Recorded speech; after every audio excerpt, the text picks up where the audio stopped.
Hoje o nosso bate-papo vai ser sobre trânsito. Então vem com a gente para mais um episódio de Don't panic. Keep speaking Portuguese. This podcast is especially designed to help you improve your Portuguese skills through natural conversations about music, culture, Brazilian expressions and habits, stories, travel and much more. So fasten your seatbelts and have fun. Unlock exclusive content, including behind the scenes, exclusive episodes, and episodes transcriptions. So, especially if you want to supercharge your Portuguese skills. Join our Patreon crew and become part of our awesome community. Look for the Patreon link, don't miss out, and dive right in. Nessa conversa sobre trânsito, você com certeza vai ouvir e aprender muitas palavras e expressões importantes relacionadas ao trânsito no Brasil. Mais do que apenas um bate-papo sobre trânsito, eu quero deixar claro que esse bate-papo, essa conversa hoje vai ser também um desabafo.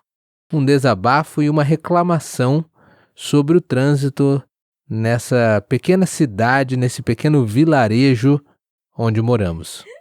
Vilarejo foi engraçado. Nessa tribo que a gente mora. Esse é um outro assunto, né? Mas vilarejo combina, porque nós moramos numa cidade de cerca de 20 mil habitantes e é praticamente uma vila ou um vilarejo. Fala, Hugo. Abra o seu coração. Qual é o problema do trânsito dessa cidade? Antes de eu abrir meu coração, vamos começar explicando como era o trânsito em São Paulo, numa cidade de interior de São Paulo, porém interior com mais de 200 mil habitantes. Então, uma cidade relativamente grande e podemos comentar sobre como é o trânsito não vou dizer na maioria, porque talvez seria ousadia minha dizer que eu sei como é o trânsito na maioria das cidades do Brasil, mas, sem dúvida, podemos dizer que em muitas cidades o trânsito funciona assim. Quais são alguns elementos que encontramos pelas ruas das cidades no Brasil, Érica? Bom, eu acho que em cidades normais, entre aspas, tem rotatórias e semáforos. E avenidas com 2 faixas no sentido de ir e 2 faixas no sentido de vir, para que o trânsito flua melhor. Sim, o que você disse sobre faixas no sentido de ir e no sentido de vir, nós podemos também chamar vias de mão dupla, que é o termo técnico utilizado nas autoescolas. Autoescolas são as escolas que ensinam as pessoas a dirigir, ou pelo menos deveriam fazer isso. Então aqui vai já algum vocabulário para você sobre trânsito, né? Os próprios semáforos já comentamos no Instagram, inclusive, tem mais de um nome, né, Érica? Consegue lembrar de outros nomes dados em diferentes regiões do Brasil para o semáforo? Sinal ou sinaleira? Isso aí, acho que são esses mesmos. Sinal, sinaleira, semáforo. Nós temos ruas, estradas e rodovias, cruzamentos e vias de mão dupla, que são ruas ou vias ou faixas, como você disse, que funcionam nos dois sentidos. E quando um carro começa a andar contra o sentido da via, ou contra o sentido principal daquela rua, como é que chamamos isso? Contramão. Muito bem, então, mão, eu não sei porquê, mas é um termo utilizado para dizer, a via funciona nessa mão, ou é mão dupla, ou são 2 mãos no sentido indo e vindo. E se você anda no sentido errado, você está andando na contramão. Agora, existe um outro item de trânsito muito importante de ser destacado antes da gente entrar na exceção e na minha reclamação, no meu desabafo, que também vai pertencer a esse desabafo também. Nós podemos incluir esse assunto no desabafo, mas existe um acessório no carro que muitos brasileiros desconhecem, especialmente em cidades pequenas. Que acessório é esse, Érica? É um acessório muito chique, caríssimo, encarece em 10 vezes mais o carro para ele vir com esse acessório de última geração. Tenho que fazer um disclaimer aqui de contém ironia. Que é a linda e amada seta. A gente chama de seta ou pisca também, né? Em algumas regiões as pessoas chamam de pisca. Pisca ou seta são os dois termos que conhecemos para aquele equipamento no carro que acende uma luz piscante ou ao lado do farol para indicar para que lado você vai virar o carro. Acontece que eu acredito que tem pessoas que acham que isso tira toda a graça do trânsito, né?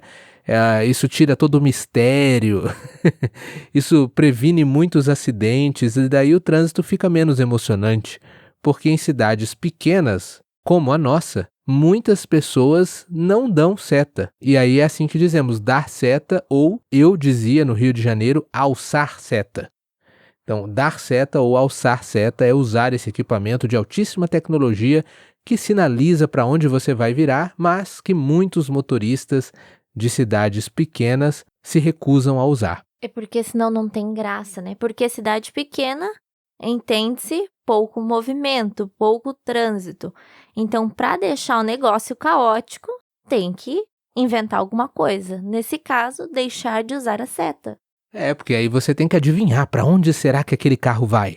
Será que ele vai virar à direita? Será que ele vai virar à esquerda? Você precisa ficar o tempo todo ainda mais atento para não causar nenhum acidente, já que ninguém sinaliza para onde está indo.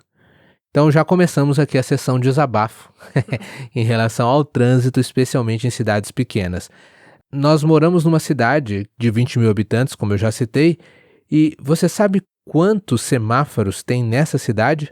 Eu vou pedir para a Érica colocar uma enquete. A Érica vai colocar uma enquete nesse episódio e você vai precisar comentar para nós ou tentar acertar quantos semáforos tem na nossa cidade.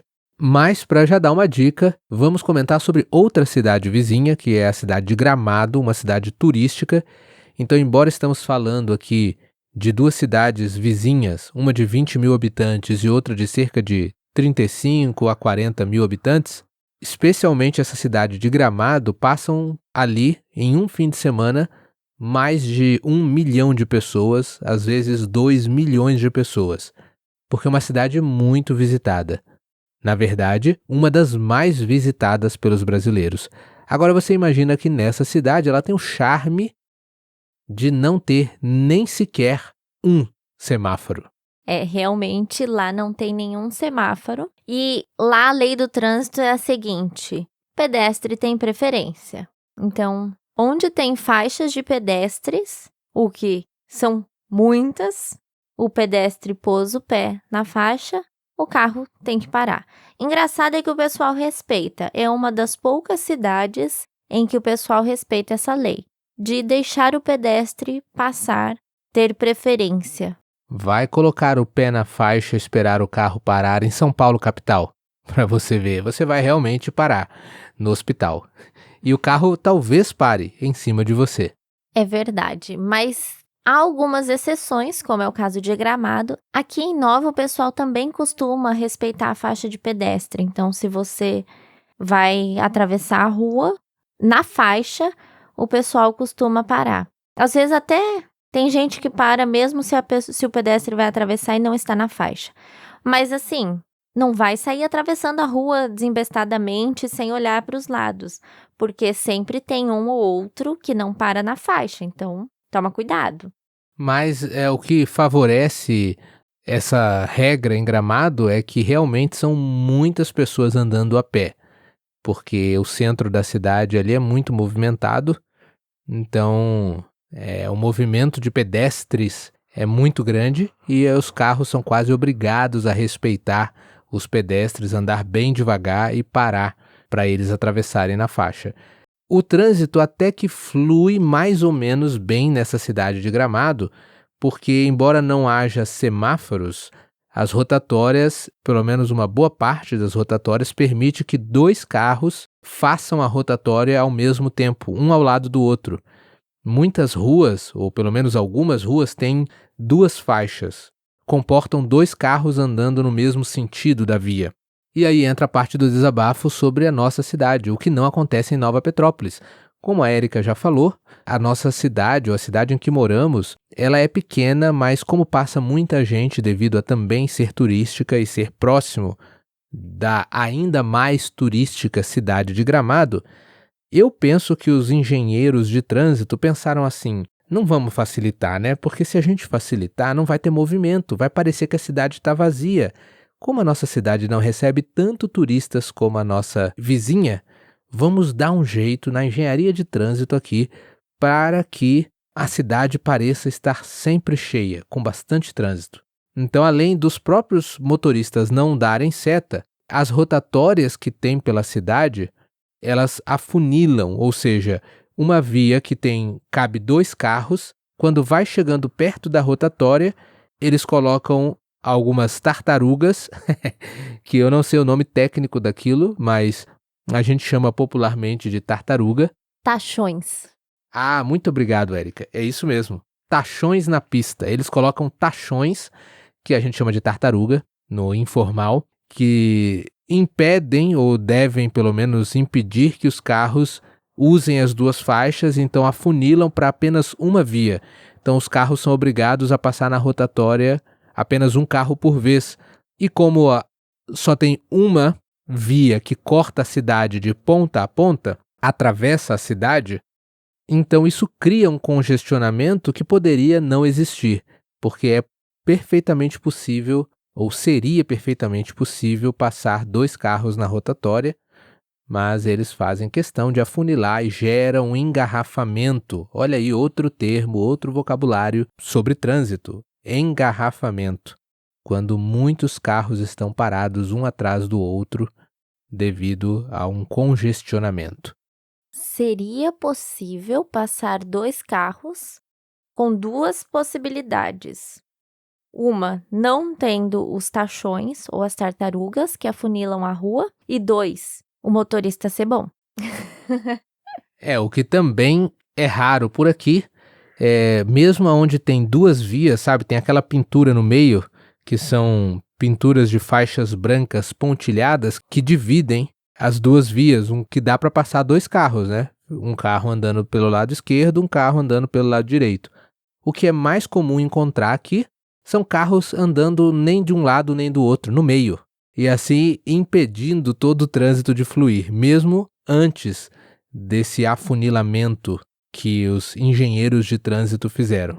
Então, temos aí mais um desabafo, e o último desabafo é que nós descobrimos que, mesmo nas autoescolas aqui da cidade, ensinam algo totalmente absurdo, porque a lei de trânsito no Brasil diz que os carros lentos devem andar à direita, sempre na faixa mais à direita possível, quando ela existe. E a faixa da esquerda ela é usada apenas para ultrapassagem. Assim diz a lei nacional, mas aqui eles inventaram uma regra diferente. É verdade. É triste, é absurdo, mas é verdade. Na autoescola aqui, eles ensinam que se você está no limite da via, no limite da velocidade que a via permite, independente se tem alguém atrás de você querendo passar, azar o de quem está atrás, você pode continuar na faixa da esquerda. Então, daí, quando você quer ultrapassar, você tem que fazer o errado, né? Se você quer ultrapassar, o correto é ultrapassar pela faixa da esquerda. Mas aqui a gente tem que fazer o errado e ultrapassar pela faixa da direita, quando isso é possível, porque às vezes tem um cidadão na faixa da direita andando devagar, o que ele está correto, andando devagar na faixa da direita, mas aí na faixa da esquerda tem o cidadão fazendo errado, andando devagar na faixa da esquerda. É uma confusão. É confuso mesmo, né? Mas enfim, o ponto é que as pessoas não saem da frente para você passar. Elas ficam bem devagar, travando o trânsito na faixa que deveria ser usada para ultrapassagens. Então, em resumo, os principais desabafos e constatações de trânsito de uma cidade pequena no interior do Brasil são: motoristas que não sabem da existência de um equipamento ultra mega revolucionário. A seta. 2. Motoristas que não sabem dirigir. já saem mal formados da autoescola e ficam atrapalhando o trânsito. E 3. Engenheiros de trânsito formados para causar no trânsito. Ao invés de melhorar o trânsito para que ele flua de uma forma muito boa, eles vão inventando coisas para que aconteça o contrário, para que o trânsito fique ruim.